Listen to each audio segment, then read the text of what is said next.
হচ্ছে একটা Indian RX. এই দেখুন, এই ইন্ডিয়ান আরএক্সটা খুবই সুন্দর আছে গাড়িটা। তো দেখা যাচ্ছে এখন, চলুন আমরা গাড়িওয়ালার কাছ থেকে শুনি কিছু কথা। ভাই, আপনার এই গাড়িটা কত হলে বিক্রি করবেন? ভাই চাওয়া দাম চাচ্ছে 80,000, আসলে দাম দর করলে কিছু সুযোগ আছে। তো গাড়িটা হাটে মূলত নিয়ে নিতেন কি কারণে?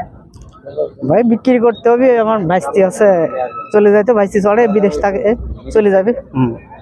তার মানে গাড়িটা বিক্রয় করার জন্য নিয়ে আসছেন? জি ভাই। তো গাড়িটার নাম্বার কোথাকার? ভাই ঢাকা মেট্রো। ঢাকা মেট্রো। জি ভাই। ঠিক আছে, চলুন আমরা নাম্বারটা দেখতে এবার। টায়ার ম্যাট সব ফ্রেশ আছে দেখছেন।